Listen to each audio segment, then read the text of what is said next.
What up? This is Rama Screen covering movies, TV, and entertainment, and here's my review of The Woman in the Window. Hey, before you watch my review, please subscribe to my channel, press that like button, and ring that bell so you can get notified whenever I post new videos. And if you would like to help support this channel, please do so at patreon.com/ramascreen. That's patreon.com/ramascreen. Let's rock this. Ah yes, another film made by another studio that got sold off to Netflix due to the global pandemic. I believe this one came from 20th Century Studios and Fox 2000. Anyway, I digress. For those of us fans of Rear Window and Disturbia, let's face it, we've seen this paranoia-themed movie 1,000 times before, and The Woman in the Window is too concerned with being Hitchcockian. I don't know, maybe I'm the only one who feels that way. Maybe other folks or you would see this as just the right amount of homage to Hitchcock. Director Joe Wright, however,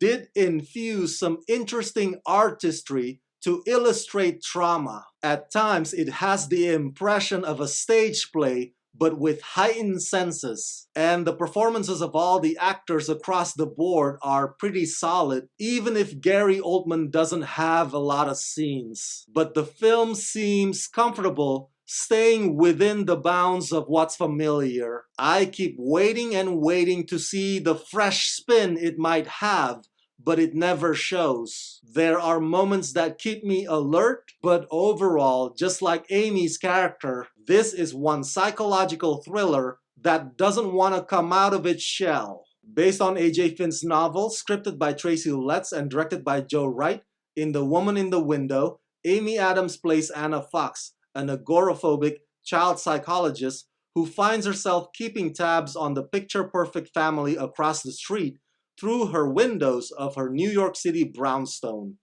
Her life is turned upside down when she inadvertently witnesses a brutal crime.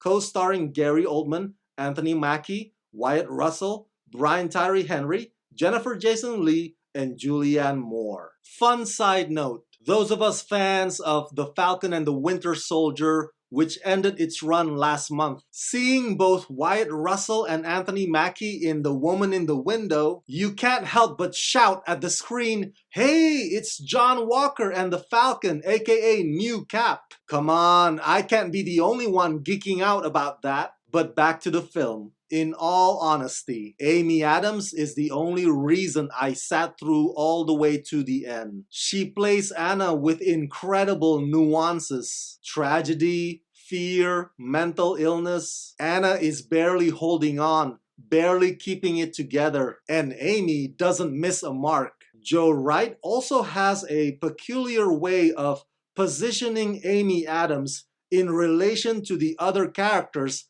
in the same room, making her feel more isolated than she already is. So there are some interesting creative choices in this film that keeps it from going mundane, but it's far from unique. I'd hardly call it fresh spin. By all accounts, as I said earlier, this is a movie that does not reinvent the wheel. I'm glad that this adaptation allows Amy Adams to once again do what she does best, but that's about it.